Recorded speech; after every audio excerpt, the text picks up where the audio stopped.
أيها الكتاب، أبنائي أصدقائي، أجمل شيء في حياتي هو كتابي.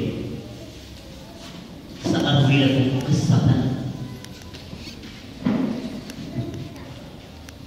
لكم قصة جميلة رائعة من كتابي. في الزمن البعيد كان أحد الفلاحين ماشيا في حقله يتفقد زرعه، فوجد طائرا جميل المنظر مكسور الجناح، فأشفق عليه وحمله إلى داره.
بالعناية بالطائر حتى التأم جرة، وتوطدت العلاقة بينهما فأصبح صديقين حميمين.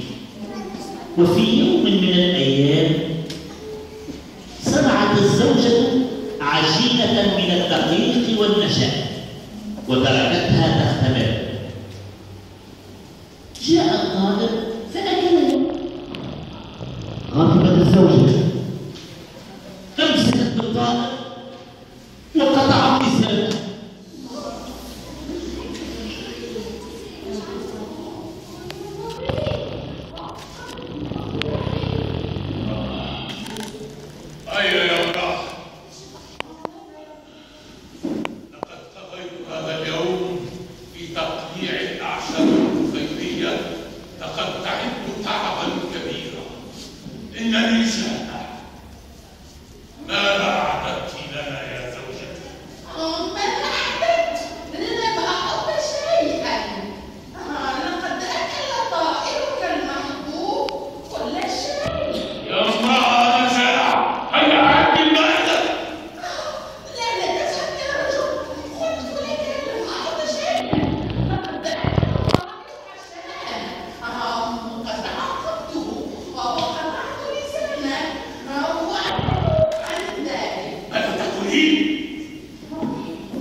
أين أنت يا صديقي الطائر؟ أين أنت يا صديقي الطائر المسكين؟ أين أنت؟ كيف يمكنني أن أجده في هذه الغابة الكبيرة؟ أسمع صوتا. ماذا؟ هو صديقي الطائر. مرحبا بك، مرحبا. يا صديقي المسكين،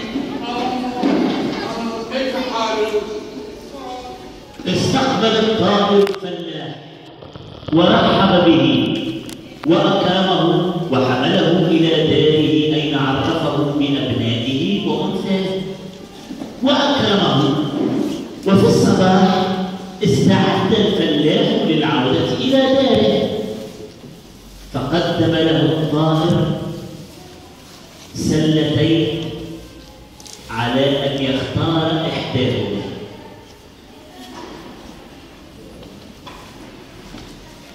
شكرا لك يا صديقي، شكرا لك يا صديقي. اختار الفلاح أخف سلة وحملها معه وعاد إلى داره. ألقاك بخير يا صديقي العزيز، شكرا على ضيافتك.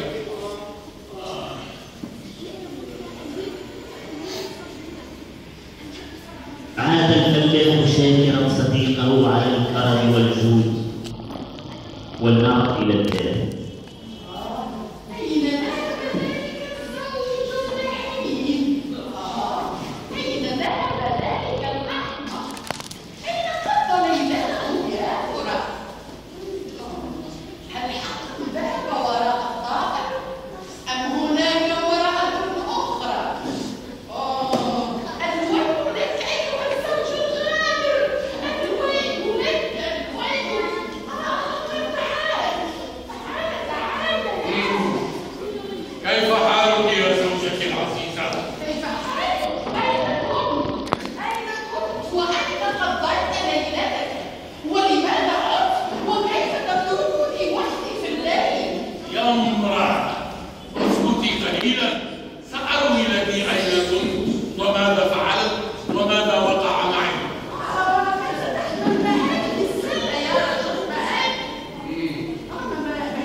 لزوجته كل ما جرى له مع الطائر وعن فرحته به، فقالت الزوجة: لا بد أن أذهب إلى الطائر ليكرمني كما أكرم الزوج. وفي الصباح قصدت الزوجة الغابة لمقابلة الطائر لكي يكرمها كما أكرم زوجها. أين ذلك الطائر الصغير؟ أين ذلك الطائر الصغير يا ترى؟ كيف سأجده؟ إنه مقطوع اللسان.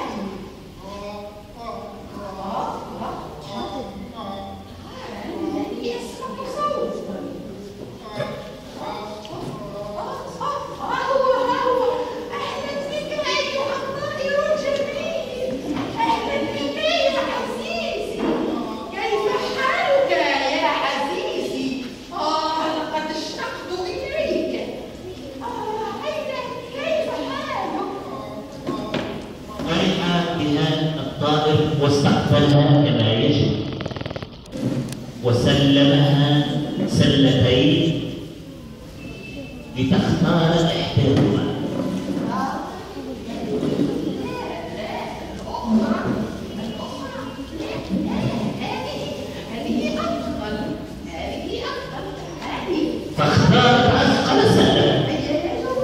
وغادرت عاملة. وفي الطريق دفعها طمعها لأن تفتح السد لترى ما بها من جوانب.